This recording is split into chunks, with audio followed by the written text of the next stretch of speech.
Hello dear learners, welcome to the e-lecture.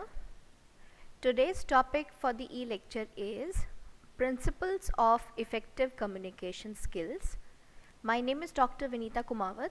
I am lecturer in English at Government Polytechnic College, Dausa. See, the American Management Association has laid down 10 principles of good communication. Many authors like Frank E. Fisher, Mary Hugh and Redfield have highlighted many essential principles of communication. Thus, keeping all those facts in view, the essentials of good communication skills are as follows. जैसा कि हमने एक ई lecture में 7 C's of effective communication discuss किए थे, उसी कड़ी में आज हम कुछ और प्रिंसिपल्स देख रहे हैं जो कि हमें गुड कम्युनिकेशन स्किल्स डेवलप करने में हेल्प करते हैं और कम्युनिकेशन को इफ़ेक्टिव बनाने में हेल्प करते हैं. तो ऐसे कुछ कम्युनिकेशन स्किल्स के प्रिंसिपल्स एसेंशियल्स इस तरीके से हैं. Number 1 is think clearly what to communicate. The first and foremost step is to think clearly before you are going to communicate. सबसे पहला और सबसे इम्पॉर्टेंट स्टेप है कि जब भी आप कम्युनिकेट करने जा रहे हैं उससे पहले अच्छे से सोचिए, विचारिए. There must be adequate planning before you communicate. Communicate करने से पहले आपको पूरी प्लानिंग करनी चाहिए, प्रॉपर एडिक्वेट प्लानिंग करनी चाहिए. Because many communications fail because of inadequate planning, and this planning process will consider the goals and attitudes of receiver. Many a times communication fail हो जाता है. और वो फेल क्यों होता है? क्योंकि जो कम्युनिकेटर है उसने adequate planning नहीं की होती है. और जब हम प्लानिंग करते हैं तो उस प्लानिंग प्रोसेस में हम क्या कंसिडर करते हैं? यहाँ पर कंसिडरेशन वाला सी है. हम किन चीज़ों को कंसिडर करेंगे कि जो रिसीवर है, जो हमारा ऑडियंस है, उसके साथ जो हम कम्युनिकेट कर रहे हैं उस कम्युनिकेशन के पीछे क्या गोल्स, क्या एटीट्यूड्स हैं, रिसीवर के क्या एटीट्यूड्स हैं, हमारा क्या गोल है. तो ये सब हमारा प्लानिंग में आता है. So you should always think clearly, you should always plan before communicating. Number 2 is make clear or be clear about the objective of communication. Communication का जो ऑब्जेक्टिव है, जो उद्देश्य है, उसके बारे में आपको क्लियर होना चाहिए. Before communicating one should be very clear about the purpose of communication. Communicate करने से पहले ही कम्युनिकेटर को ये पता होना चाहिए कि कम्युनिकेशन करने के पीछे उसका क्या पर्पस है, क्या उद्देश्य है, and what he wants to achieve through the proposed communication. और कम्युनिकेशन जो कि वो करना चाह रहा है उससे वो क्या अचीव करना चाह रहे हैं, उससे वो क्या रिजल्ट चाह रहे हैं. कम्युनिकेशन में be for obtaining any important information. हो सकता है हम किसी से कुछ इन्फॉर्मेशन लेना चाह रहे हैं, और टू इनिशिएट एक्शन या फिर कोई कार्य की शुरुआत करना चाह रहे हैं, गेन अंडरस्टैंडिंग कुछ समझना चाह रहे हैं, और टू क्लियर एनी डाउट्स या हम किसी के साथ अपने कुछ डाउट्स क्लियर करना चाह रहे हैं. तो इस टाइप का जो भी हमारा पर्पस है वो हमें पहले से पता होना चाहिए कि हम कम्युनिकेट क्यों कर रहे हैं. Next is know well your audience. While communicating, it is important to know the attitudes, feelings and expectations of the persons on the other side. Communicate करते समय हमें पता होना चाहिए कि हमारी ऑडियंस कौन है, और जो लोग हमारे सामने बैठे हैं या सीट के दूसरी तरफ बैठे हैं उनके क्या फीलिंग्स हैं, क्या एक्सपेक्टेशंस हैं, क्या एटीट्यूड्स हैं, ये हमें पता होना चाहिए. Ray A. Killian writes that communicate with an awareness of the total physical and human setting in which the information will be received. हमें कम्युनिकेट इस अवेयरनेस के साथ करनी चाहिए कि हम जहाँ कम्युनिकेट कर रहे हैं और जो लोग उस इंफॉर्मेशन को रिसीव करने जा रहे हैं वो कौन है और वो उनकी हमसे क्या एक्सपेक्टेशंस हैं. Next is determine media. The media of communication is to be decided after having decided the subject matter of communication. आप अपना कम्युनिकेशन ओरल रख रहे हैं, वर्बल रख रहे हैं, नॉन वर्बल रख रहे हैं, रिटन मोड में रख रहे हैं, ऑडियो विजुअल रख रहे हैं, आप कौन सा मीडिया चूज़ कर रहे हैं ये आपको डिसाइड करना चाहिए। एज सुन एज आपका कंटेंट तैयार हो जाए, आपको पर्पस पता चल जाए, आपका ऑब्जेक्टिव क्लियर हो जाए, उसके बाद आपको एक एप्रोप्रिएट मीडिया चूज़ करना चाहिए अपने कम्युनिकेशन को स्टार्ट करने के लिए। Next, select the language and content. The person who communicates must be very careful about the language he uses while transmitting message in speaking or writing. जो person communicate कर रहा है, जो सेंडर है इन्फॉर्मेशन का, उसे बहुत केयरफुल रहने की ज़रूरत है कि जब वो अपना मैसेज ट्रांसमिट कर रहा है, मैसेज आगे फॉरवर्ड कर रहा है, चाहे वो स्पीकिंग में हो चाहे राइटिंग में हो, तो वो कैसी लैंग्वेज यूज़ कर रहा है। His expression, tone and emotion pay definite impact on the effectiveness of communication. जो कम्युनिकेटर है उसके जो एक्सप्रेशंस हैं, उसकी जो टोन है, उसके जो इमोशंस हैं, ये हमारे कम्युनिकेशन की इफ़ेक्टिवनेस को प्रभावित करते हैं। So use courteous error free language and content. इसीलिए आपकी जो लैंग्वेज है, जो कंटेंट हो, वो बहुत कर्टियस होना चाहिए, बहुत पोलाइट होना चाहिए, इसमें शिष्टाचार हो, गुड मैनर्स हो, जो किसी को ऑफेंड ना करती हो, और एरर फ्री होनी चाहिए, उसमें कोई मिस्टेक्स ना हो। Number 6 is create self interest to the receiver. The best communication is one which is expressed in terms of self-interest to the receiver. सबसे अच्छा कम्युनिकेशन वही होता है जिसमें रिसीवर को ये रियलाइज़ हो कि कम्युनिकेशन उसी के भले के लिए किया जा रहा है। जब रिसीवर को लगता है कि उसका भला होने वाला है या उसके इंटरेस्ट की बात हो रही है, तो आपका कम्युनिकेशन इफ़ेक्टिव रहता है। The effort should be to convey something that is beneficial to the receiver. इसीलिए कम्युनिकेटर को किस तरफ एफर्ट्स करने चाहिए, उसके एफर्ट्स इस तरीके से होने चाहिए कि वो रिसीवर को कुछ बेनिफिशियल डिलीवर करे, कुछ इम्पॉर्टेंट डिलीवर करे। Mary Hugh writes, the ability to see other person's point of view is a priceless ingredient of effective communication.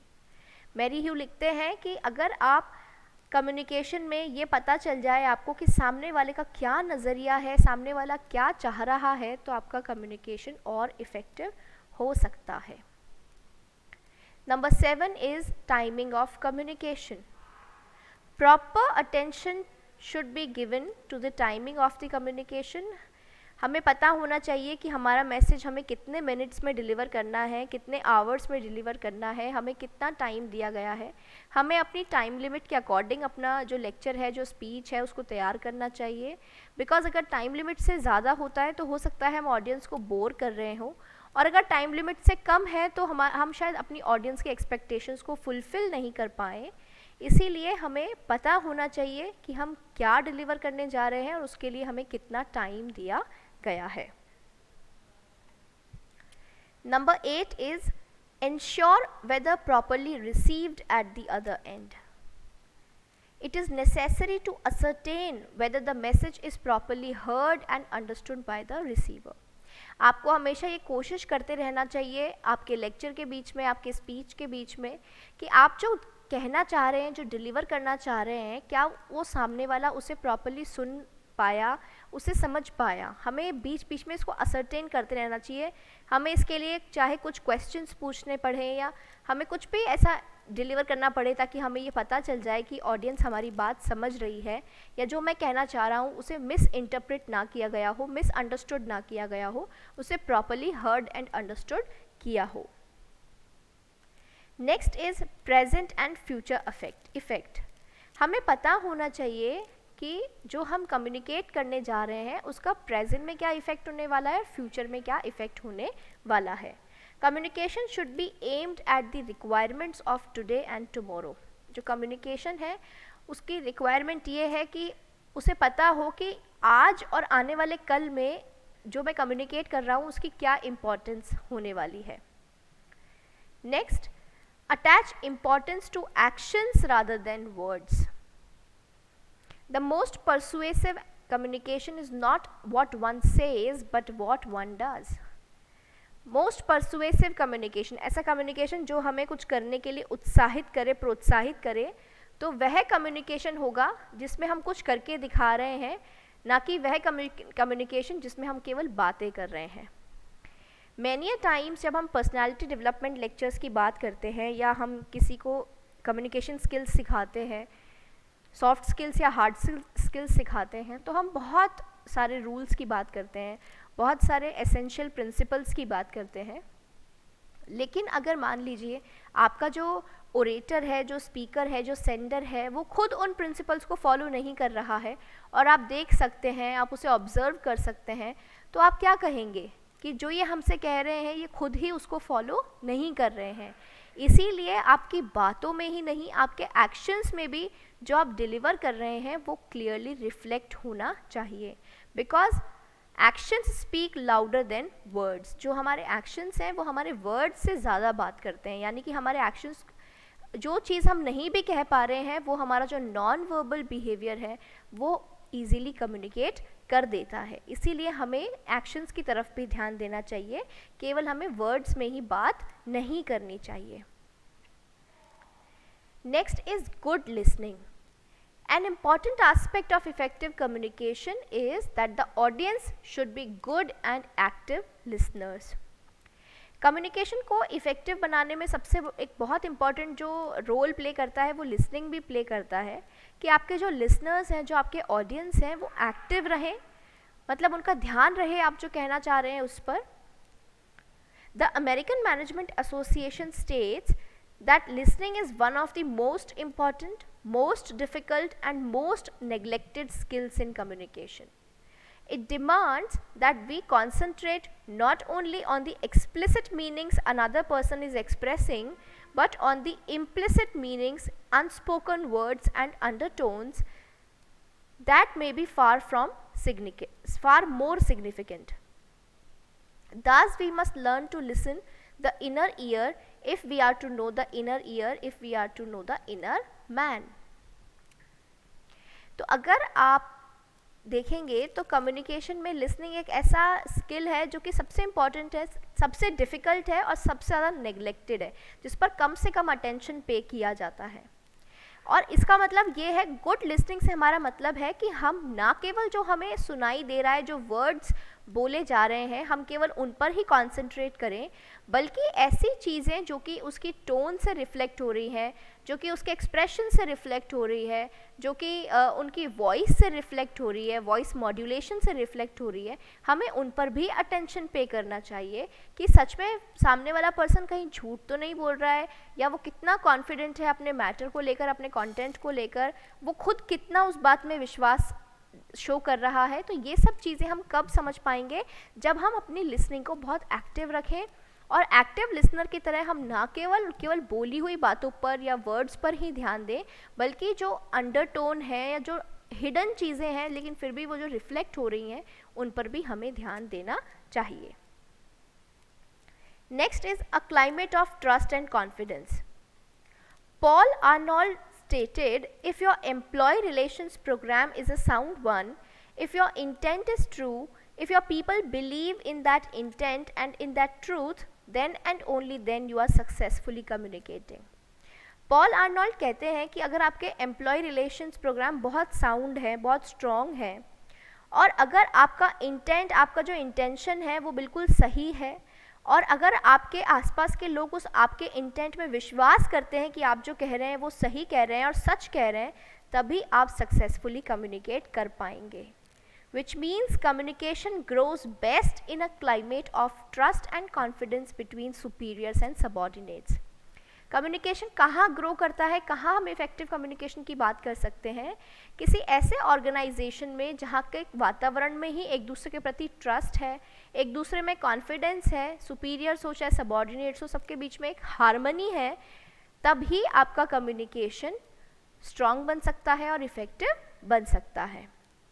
Last is keep the channel of communication open. Communication should be transactional where both the receiver and the sender participate. Communication का मतलब ही क्या है, जिसमें दो लोग involve होते हैं, एक सेंडर और एक रिसीवर, और दोनों को बोलने का मौका दिया जाना चाहिए. वन वे कम्युनिकेशन नहीं होना चाहिए, ये टू वे प्रोसेस होनी चाहिए. और कम्युनिकेशन का जो चैनल है उसे ओपन रखना चाहिए कि जस्ट इन केस अगर आपने कोई बात कही है तो सामने वाले को भी इक्वल अपॉर्चुनिटी देनी चाहिए कि वो भी उस बात पर अपना कोई फीडबैक या अपना कोई रिस्पॉन्स दे सके. बिकॉज बिना फीडबैक के या बिना ओपन कम्युनिकेशन के कम्युनिकेशन कभी भी इफेक्टिव नहीं हो सकता है. So these were few principles, few essentials of good communication skills or effective communication. Thank you very much.